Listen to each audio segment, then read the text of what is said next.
सह नो भुनक्तु सह वीर्यं करवावहै तेजस्विनावधीतमस्तु मा विद्विषावहै। गुरुर्ब्रह्मा गुरुर्विष्णु गुरुर्देवो महेश्वरः गुरुः साक्षात् परब्रह्म तस्मै श्री गुरवे नमः। ओम शांति शांति शांति।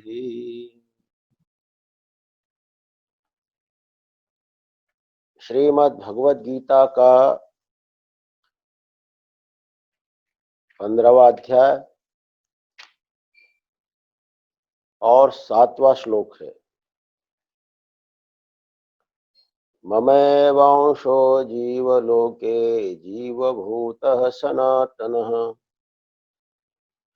मनः षष्ठानीन्द्रियाणि प्रकृतिस्थानि कर्षति। 6वें श्लोक में भगवान ने निर्वाण जीवन का लक्ष्य परम शांति क्या है उसका प्रतिपादन किया और उसको प्राप्त करने के बाद साधक के जीवन में पुनः अशांति, तनाव, शोक आदि का संस्पर्श नहीं होता है। इसका भी भगवान ने उल्लेख किया और भगवान ने ये भी निर्देश दिया कि वो जो निर्वाण है, आत्मसत्ता, परमात्म सत्ता, उसका अनुभव वो कहीं दूर देश में जाके नहीं है। हम लोग अक्सर ये सोचते हैं कि यद्गत्वा माने जाकर ऐसा अर्थ करते हैं, जाके। तो यहाँ जाके ऐसा अर्थ नहीं है। यहाँ यद्गत्वा का अर्थ है जिसको जानकर, माने वो चैतन्य सत्ता परमात्मा वो आसपास वो प्रवाहित हो रही ऊर्जा उस परमात्मा की, और उस ऊर्जा का केवल परमात्मा की ऊर्जा का अनुभव करना है। परमात्मा अंदर बाहर यहाँ वहां ऊपर नीचे सब जगह पर है, उसका केवल अनुभव करना है। और अनुभव करने के लिए ये सारी साधना है, ये धर्म का आचरण, जप, ध्यान, सदाचार, ये सारी चीजें जो हम करते हैं, सत्संग, श्रवण, मनन, ये उस परमात्मा के अनुभव के लिए। इसको आप ऐसा समझ लीजिए जैसे हमारे पास मोबाइल है और हमारा जियो का नेटवर्क है या कोई एयरटेल का या किसी और कंपनी का। वो एयरटेल का हो चाहे जियो का हो, नेटवर्क हमारे आसपास है सब जगह पर, लेकिन वो मालूम नहीं पड़ता है। उसको मालूम करने के लिए हमारे पास एक मोबाइल चाहिए। मालूम करने के लिए हमारे पास एक सिम कार्ड भी चाहिए, और जिस नेटवर्क को हमको मालूम करना है उसी की सिम चाहिए, दूसरे सिम से नहीं बनेगा। वही सिम हो, ये मोबाइल तो चलेगा, मोबाइल तो कोई भी चले, लेकिन वो सिम तो केवल उसी नेटवर्क की चाहिए। ऐसे ही ये जो हमारा शरीर है वो मोबाइल की तरह है, और इसके अंदर जो जीवात्मा, इसके अंदर जो मन है, इसके अंदर जो चित्त है, वो एक सिम की तरह है। और वो सिम भी बहुत अच्छा होना चाहिए, बहुत अच्छा होना चाहिए, नेटवर्क होना चाहिए। और ये तीनों चीजें, नेटवर्क, सिम और मोबाइल, ये तीनों जब एक जगह पर आ जाते हैं तो हमारा मोबाइल बिल्कुल मालूम पड़ता है। फिर हम एक जगह से दूसरे जगह पर बात कर सकते हैं, हम बहुत सारी चीजें देख सकते हैं। जैसे अभी हम लोग एक दूसरे से संवाद कर रहे हैं, और इतनी सारी चीजें घट गई केवल एक सिम के कारण, एक मोबाइल के कारण। ऐसे परमात्मा हर जगह पर है, लेकिन वो मालूम कैसे पड़ेगा। और इसी भगवान भी कहते हैं कि वो जो परम सत्ता वो सब जगह पर है, लेकिन उसको जो मालूम करने का जो उपाय है, वो क्या उपाय है? तो भगवान ने कहा ममैव वांशो जीवलोके। ये जो जीव लोक में, माने इस मृत्यु लोक में, जहां जीवन की बहुत घनीभूतता है,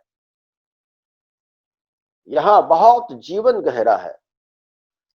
हर जगह पर हम देखते हैं जीव, हर जगह पर हमको मालूम पड़ते हैं कीड़े मकोड़े, पशु पक्षी, शेर भालू चीते मनुष्य, ये सारा जीवन जहां पर पलता है वही जीवलोक है।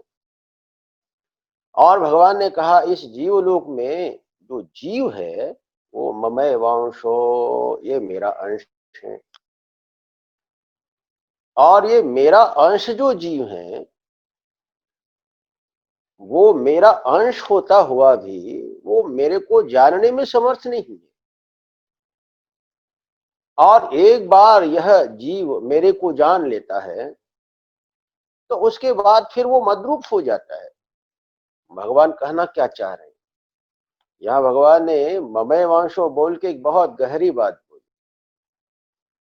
भगवान ने कहा कि ये जो जीव है वो मेरा ही अंश है,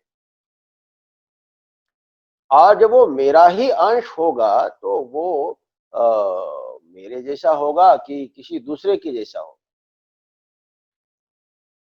एक हमारे सामान्य व्यवहार शास्त्र का नियम है, जो जिसका अंश होता है वो उसी के अनुसार होता है। मान लो हम कल्पना करते हैं कि अंश माने एक टुकड़ा, अंश माने एक हिस्सा। किसी देश का कोई हिस्सा होगा तो उसी देश की तरह होगा। किसी काल का कोई हिस्सा होगा तो उसी काल की तरह होगा। किसी वस्तु का कोई हिस्सा होगा तो वो वस्तु की तरह ही होगा ना। मान लीजिए कि आपके पास कोई एक चॉकलेट है बहुत बड़ी, और आपने उस चॉकलेट का एक हिस्सा, एक टुकड़ा अलग करके दूसरे को दे दिया, तो वो भी तो उसी चॉकलेट की तरह होगा। उसका स्वाद, उसका रूप, उसका रंग बिल्कुल आप खाओ, चाहे वो आप पूरी की पूरी चॉकलेट खाओ, चाहे उसका छोटा सा टुकड़ा। तो चाहे देश का टुकड़ा हो, चाहे काल का टुकड़ा हो, चाहे किसी वस्तु का, वो बिल्कुल उसी की तरह हो। अब भगवान कह रहे हैं कि ये जीवात्मा मेरा अंश है। अब ये मेरा अंश है तो फिर मेरे तरह होगा कि दूसरे की तरफ? ये परमात्मा का अंश जो जीव है, ये परमात्मा की ही तरह है। और एक दूसरी बात यहाँ समझने की बात, जो परमात्मा का अंश है वो परमात्मा की ही तरह होगा, और उसको टुकड़ा करने वाला कोई निमित्त भी होगा। भाई कोई अखंड चीज है तो उस अखंड चीज को अलग करने वाली कोई दूसरी चीज भी तो होगी, निमित्त भी तो होगा। पर मुझे महाराज श्री ने एक बड़ी सुंदर बात कही। हम किसी देश का टुकड़ा करते हैं तो वहां टुकड़ा करने वाली कोई सीमा, विभाजक रेखा होगी। काल को टुकड़ा करने वाली कोई चीज होगी तो वहां भी कोई विभाजक रेखा हो। और वो विभाजक रेखा क्या है? जैसे दिन है, रात है, ये काल का टुकड़ा हो गया। हमने कहा एक दिन, काल कितना बड़ा है, ओहो अनंत काल से और अनंत काल तक ये सारी दुनिया चलती आ रही है। काल कब से है, ये काल कब से है ये कोई नहीं कह सकता। काल का आरंभ कब से हुआ, समय का आरंभ कब से हुआ?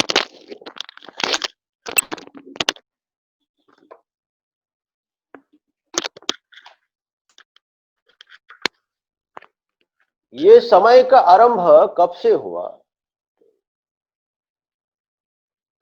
कब से हुआ ये कोई नहीं बोल सकता है। बराबर है ना।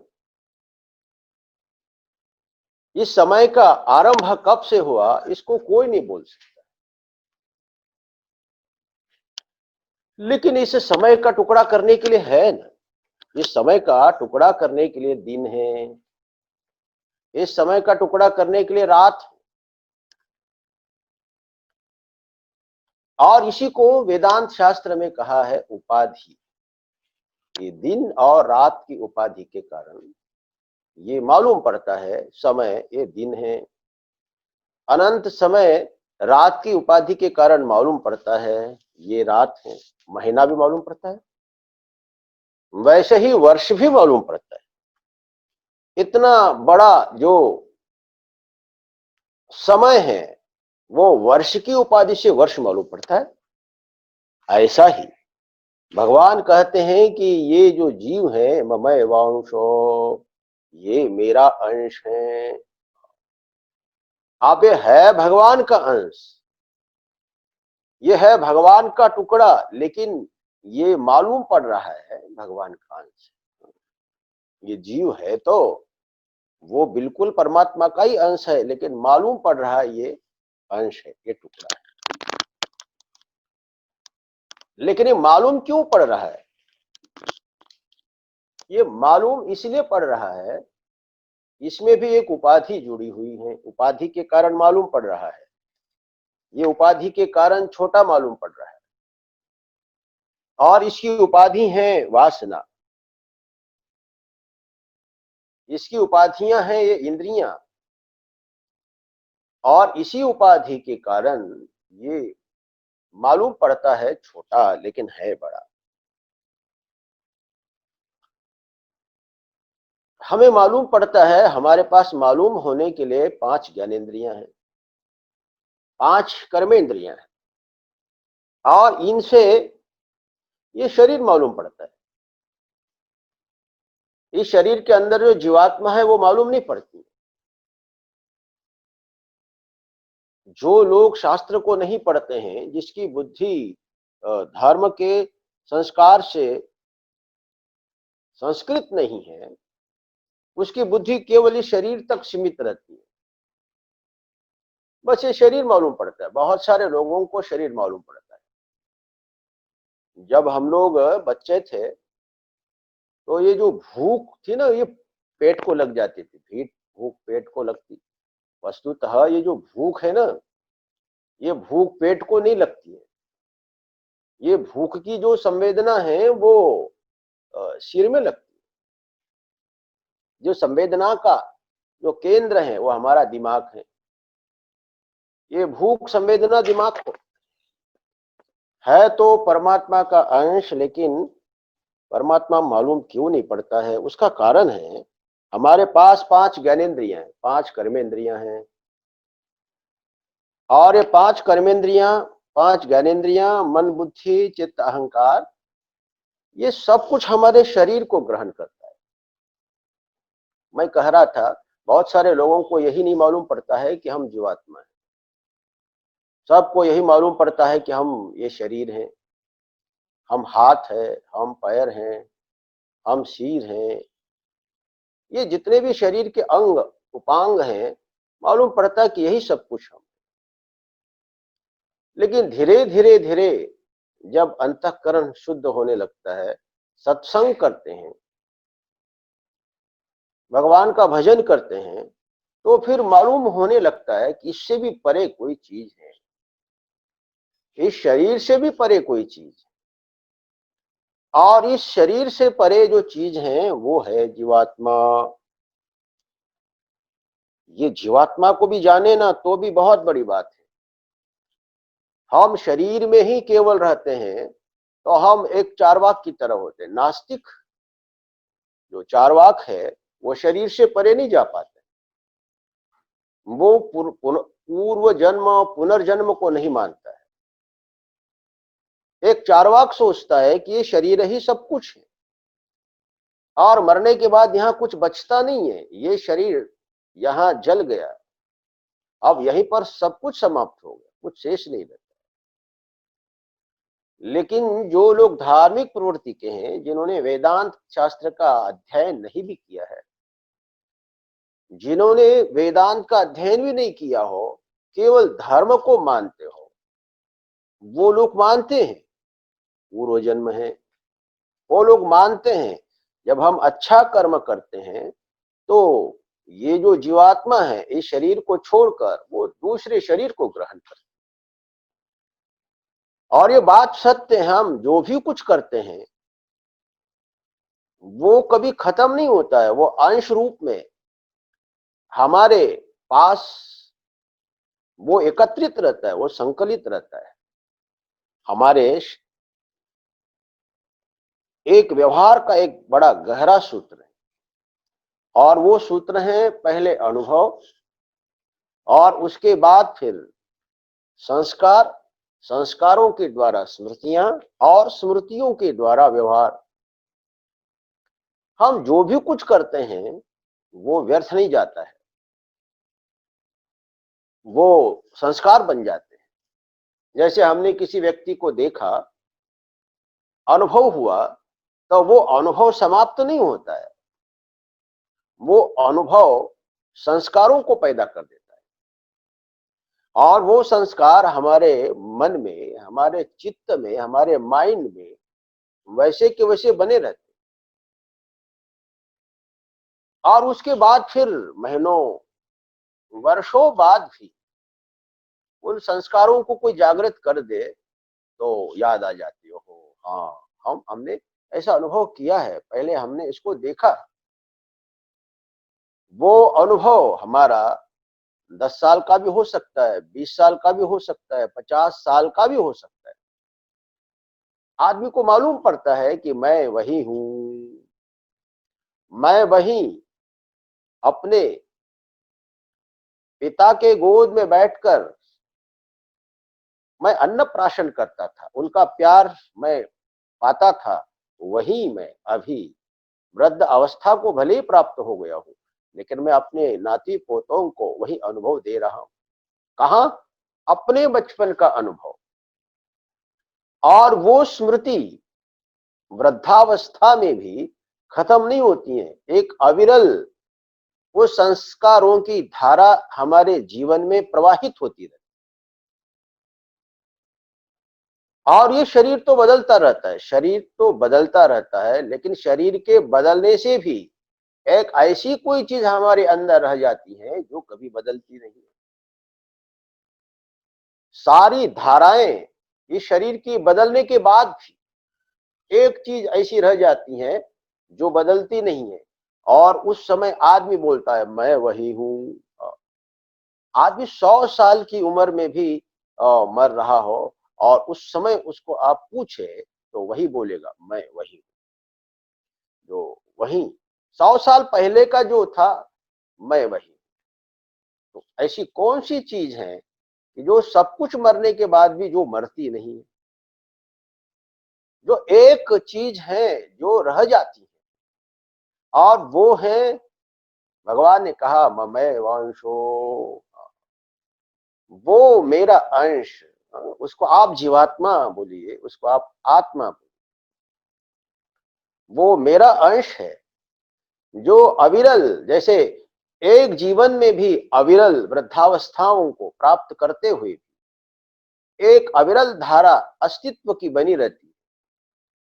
भगवान ने कहा ऐसे अनंत शरीर भी हमको मिल जाए तो भी एक ऐसा अस्तित्व है जो कभी बदलता नहीं है, एक जैसा रहता है। और वही अंश है ये जीवात्मा, वो अनंत शरीरों को धारण करता हुआ भी अनंत अवस्थाओं का अनुभव करता हुआ भी वो एक जैसा बना रहता है। इसलिए बहुत सारे महापुरुषों ने अपने जन्म की अनुभूतियां बताई। पहले जन्म में मैं वो था, पहले जन्म में मैं वो था, मैं अगला जन्म ग्रहण करूंगा, ऐसा भी महापुरुषों ने प्रतिपादन किया। भगवान बुद्ध ने भी अपने 10 जन्मों की बात कही, और उन्होंने ये भी बोला कि अगले जन्म में मैं मैत्रेय बुद्ध बन करके आऊंगा, मानवता का उद्धार करने। और हम मानते हैं भगवान के 24 अवतार, अनेकों साधु महात्माओं का पुनर्जन्म मानते हैं, वो संसार के उद्धार के लिए जन्म ग्रहण करते। और ये जो जीवात्मा है वो अपनी वासना के कारण और वासना के फलवशात जो कर्म है, कर्म के संस्कार, उसको भोगने के लिए पुनः पुनः शरीर को धारण करता है। लेकिन वो शरीर नहीं है। यहाँ जो भगवान बोल रहे ममय वांशो, तो यहाँ शरीर नहीं, भगवान कह रहे जीव लोके। इसलिए सावधान किया भगवान ने। भगवान ने कहा कि मैं, मेरा अंश है ये, लेकिन वो मेरा अंश शरीर नहीं। जीवात्मा ममय वंशो जीवलोके, ये जीव जो है ये मेरा अंश है। एक तुलसीदास जी ने एक बहुत अच्छी चौपाई लिखी है और मेरे को लगता है कि इसी भगवत गीता का अनुवाद किया है उन्होंने। ईश्वर अंश जीव अविनाशी, चेतन अमल सहज सुख राशि। ये जो ईश्वर है उसका अंश ये जीव है। और जीव कैसा है तो बोले अविनाशी। अभी मैंने एक आपको नियम बताया था, जिसका जो अंश होता है ना वो उसी के जैसा होता है। वो है परमात्मा का अंश, लेकिन वो परमात्मा का अंश अविनाशी है, चेतन है, अमल है, निर्मल है। वो बिल्कुल परमात्मा है, सच्चित आनंद है, क्योंकि वो उसी का टुकड़ा है। लेकिन वो मालूम नहीं पड़ रहा है, वो उपाधि के कारण मालूम नहीं पड़ रहा है। और साधना के द्वारा जब ये उपाधियां हटाएगा तो मालूम पड़ेगा। बस मालूम होना है। और मालूम होने के लिए इस जीव की जो उपाधियां हैं उस जीव को हटाना। और ये जीव की जो उपाधि है, सबसे सबसे जो गहरी जो उपाधि है, वो उपाधि है मन। उपाधि है ये इंद्रियां, उपाधि है ज्ञानेन्द्रियां, कर्मेंद्रियां, मन, बुद्धि, चित्त, अहंकार, अज्ञान, अंतःकरण। ये सारा जो सिस्टम है ये जीवन के साथ जुड़ा हुआ, ये सारी इस जीव की उपाधि। और इन जीव की उपाधियों के कारण वो उस अमल, जो चिन्मय सच्चिदानंद, जो परमात्मा का अंश है, वो उसको नहीं जानता है। वो जानता किसको है? इन इंद्रियों के द्वारा जो स्मृतियां उसके अंदर पैदा हो जाती हैं, उन स्मृतियों को ही वो अपना स्वरूप मान लेता है। ये स्मृतियों को अपना स्वरूप कैसे मानता है? और ये स्मृतियां ही इस जीवात्मा को जीव भाव में कैसे ले जाती हैं। जैसे हम किसी रूप को देख लेते और उस रूप को देखने के बाद हमारे अंदर एक संवेदना निर्मित हो जाती है, और वो है मैंने रूप को देखा। और उसके बाद एक संवेदना निर्मित हो जाती है कि मेरे पास आंख है, तो आंख की उपाधि लग जाती है। और वो आंख की जो उपाधि लग जाती है, और वो जो आंख की उपाधि फिर इंद्रियवान बना देती है उसको। उस चेतन परमात्मा के अंश में एक इंद्रिय जुड़ जाती है। ये शरीर की जो उपाधि है वो जीवात्मा के अंदर और भी वासना की गहराई को वो बढ़ाती जाती है। ये जो शरीर है ये जीवात्मा में और गहरी गहरी वासनाओं में ले जाता है। वो चेतन है, वो विमल है, लेकिन इस शरीर से जुड़ा हुआ है। और शरीर से जुड़ने से और वासनाएं पैदा होती जाती, इसके अंदर वासनाएं पैदा होती। किसी को ये शरीर से छू लेता है, हाथ से किसी को ये जीवात्मा छू लेता है, और छूने के बाद एक छूने की संवेदना उसके अंदर पैदा हो जाती है, और छूने की वासना भी पैदा हो जाती है। और छूने की जो इंद्रियां हैं, छूने की जो इंद्रिय हैं, त्वचेंद्रिय, उस त्वचेंद्रिय के साथ भी उसका गहरा लगाव हो जाता है। ये एक श्रृंखला है। स्पर्श बहुत अच्छा लगा, एक वासना पैदा हो गई, और उसके साथ साथ एक इंद्रिय जुड़ गई, त्वचेंद्रिय की, और अधिक वासना इस जीवात्मा के अंदर पैदा हो। भोजन किया, ये कितनी छोटी सी जीभ है, और इस छोटी सी जीभ से भोजन किया, ओहो कितना अच्छा स्वाद। और ये स्वाद ले गया आसक्ति में, इस त्वचेंद्रिय की आसक्ति में ले। और ये पांचों ज्ञानेंद्रियां फिर गहराई से हमारे साथ जुड़ जाती है। और फिर इसके रक्षा में व्यक्ति लग जाता है। ओहो, इस आंख की रक्षा करनी चाहिए, इस जीवात्मा की रक्षा करनी चाहिए, इस त्वचेंद्रिय की रक्षा करना चाहिए, क्योंकि ये भौतिक जो 5 इंद्रियां हैं, भौतिक जो 5 कर्मेंद्रियां हैं, ये संवेदनाओं को निर्मित करके जीवात्मा में और उसकी और गहराई से उपाधियां, उसके अंदर का जीव भाव गहराती जाती हैं और ये जीवात्मा फिर अपने आप को शरीर समझने लगता है, ये इंद्रियां समझने लगता है, फिर अपने आप को वो बहुत सारी चीजें समझ लेता है। वो है चेतन अंश, सहज। यहाँ तुलसीदास जी ने एक शब्द का प्रयोग किया, सहज। सहज का मतलब क्या है? निर्निमित्त है। उसको परमात्मा बनने के लिए कोई निमित्त की जरूरत नहीं है, अन्य बनने के लिए निमित्त की जरूरत है। परमात्मा बनने के लिए कोई निमित्त की जरूरत नहीं, लेकिन परमात्मा से अलग होने के लिए निमित्त की जरूरत है। एक सागर के बूंद को सागर होने के लिए क्या, किस चीज की जरूरत है? किसी चीज की जरूरत है। उसको तो केवल सागर में प्रवेश कर जाए, और प्रवेश ना भी करे तो भी वो सागर है। सागर का बूंद सागर है, उसको सागर बनाना ही नहीं है, उसको बनाने के लिए कुछ करना भी नहीं है, लेकिन अलग करना हो तो, उसको अलग करना हो तो सब कुछ करना पड़ता है। अलग करने के लिए बहुत कुछ करने की जरूरत है, लेकिन उसको सागर बनाने के लिए कुछ करने की जरूरत नहीं। इसलिए सहज सुख राशि, चेतन अमल सहज सुख राशि। वो चेतन है, वो अमल है और वो सहज है। सहज माने स्वतः सिद्ध।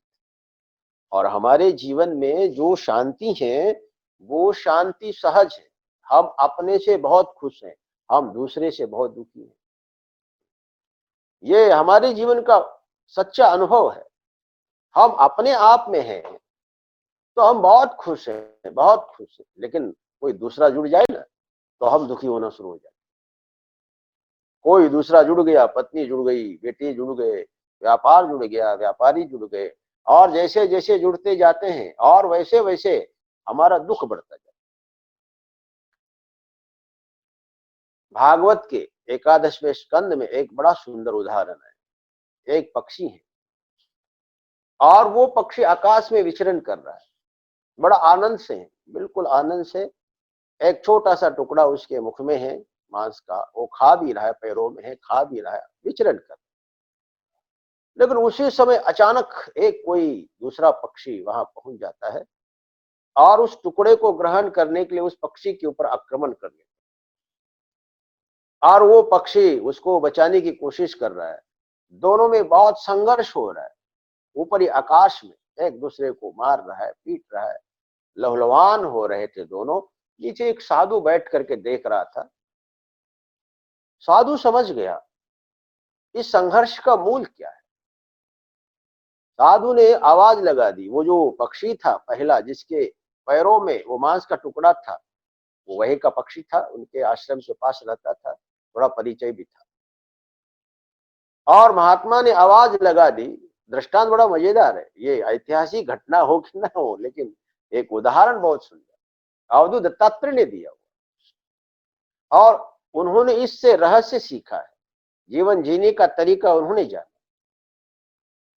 महात्मा ने कहा कि बेटा, वो जो पक्षी तुमको मार रहा है, तुम आज संघर्ष कर रहे हो, तो उस टुकड़े को छोड़ दो, और वही तुम्हारे उपद्रव का कारण है। पक्षी ने वो सुना और सुनने के बाद उस टुकड़े को उन्होंने वहीं पर गिरा दिया, और जैसे ही गिराया वो दूसरा पक्षी उस टुकड़े के ऊपर झपट पड़ा। ये पक्षी मुक्त हो। ये उदाहरण है। हमारे जीवन में जो भी कोई चीजें हैं जो समस्या पैदा करती, जो भी चीजें अशांति पैदा करती, जो भी चीजें उपद्रव पैदा करती हैं, वो अपने भीतर से कम होती, बाहर से आई ज्यादा होती। इसलिए यहां बोला सहज। हम सहज माने आत्मिक रूप से, हम सहज माने स्वयं के रूप में हम बिल्कुल सुखी हैं, शांत हैं।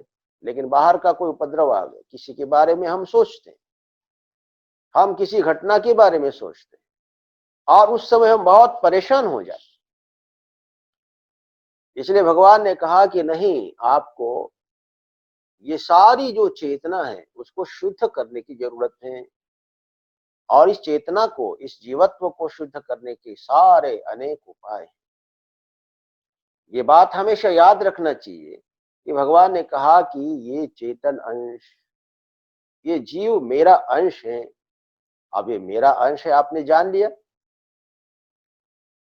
और केवल इतना ही जानने से हमें ज्ञान नहीं हुआ,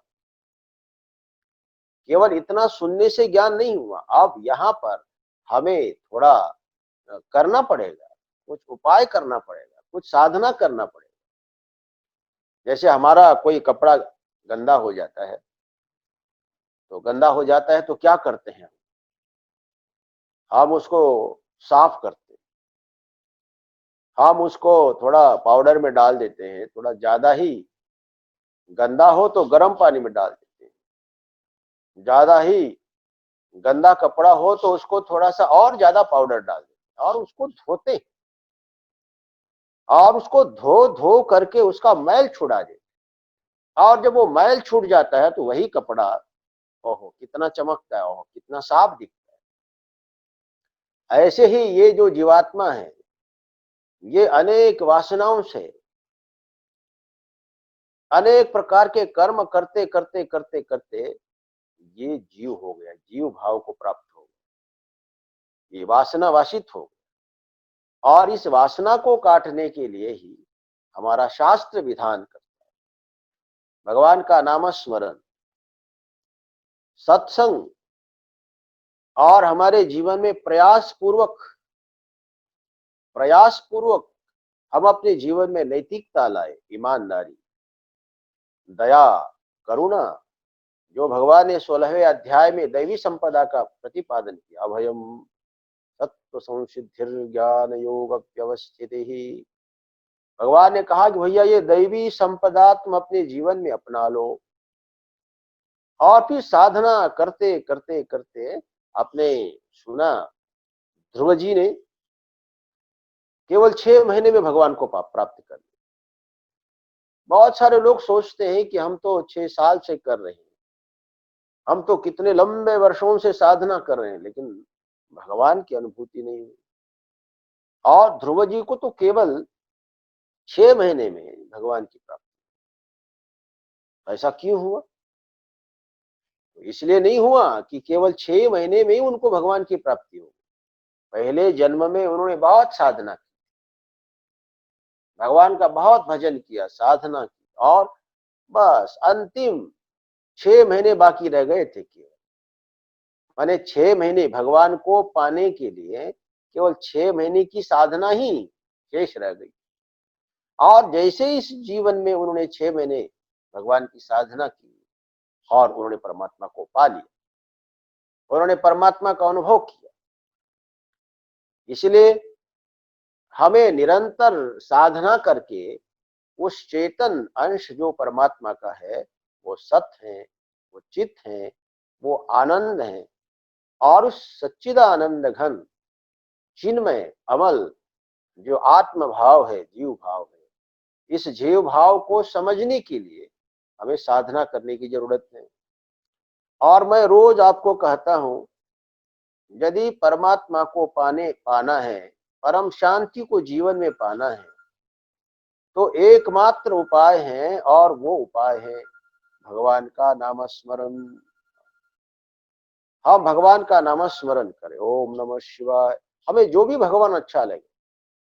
मैं बार बार इसलिए कहता हूं कि सत्संग का सबसे बड़ा जो फल है वो भगवान का भजन, क्योंकि भगवान के भजन के बिना अंतःकरण की शुद्धि ही संभव नहीं, और अंतःकरण की शुद्धि के बिना हम ये जान नहीं सकते हैं कि हम परमात्मा का अंश हैं। भाई, परमात्मा का अंश होना ये कोई बहुत बड़ी अनुभूति है। परमात्मा के उस अंश की जो अनुभूति है वो बहुत बड़ी अनुभूति है।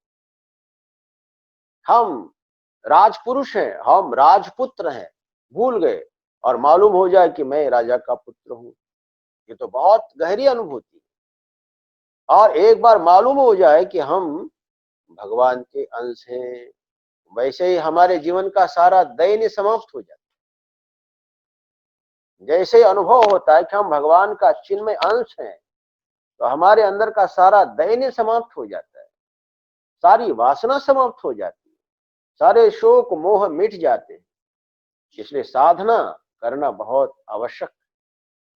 हम निरंतर भगवान का भजन करें, निरंतर श्रीमद् भगवत गीता को पढ़े और पढ़ करके जीवन में उतारने का प्रयत्न करें। हम एक दूसरे के साथ व्यवहार अच्छा करें, कम बोले, और जो भी बोले सार्थक बोले, जीवन में आत्म संयम रखें, खाने का, पीने का, सोने का, और जो भी काम करे थोड़ा शांति से। हम भजन भी करें तो शांति से, और भोजन भी करें तो शांति। बस आज का भगवान का यही संदेश है कि आप भोजन करो भजन की तरह, और भजन करो भोजन की तरह। आप जब भोजन में बैठो तो ऐसा सोचो कि हम भगवान का भजन कर रहे हैं, शांति से बैठो, भगवान का नाम स्मरण करो, भगवान को याद करो, भगवान को भोग लगाओ, और सोचो कि मैं चिन्मय, जो परमात्मा उसी का अंश, मैं चिन्मय अंश हूं, और मैं ये चिन्मय अंश प्रभु को समर्पित करता हूं। मैं अपने आप को प्रभु को समर्पित करता हूं, मैं सच्चिदानंद घन चिन्मय परमात्मा का अंश। ऐसा सोच करके आप भोजन करो, और जब भजन करने के लिए बैठो तो जैसे हम भोजन में स्वाद लेते हैं, वैसा स्वाद ले, निरंतर स्वाद ले। इसीलिए ये साधना और भगवान की जो करुणा है, जो अर्जुन को निमित्त बनाकर हमको ज्ञान का उपदेश कर रहे हैं। श्री राम जय जय राम, श्री राम जय जय राम। ओम पूर्णमदः पूर्णमिदं पूर्णात् पूर्णमुदच्यते पूर्णस्य पूर्णमादाय पूर्णमेवावशिष्यते। ओम शांति शांति शांति।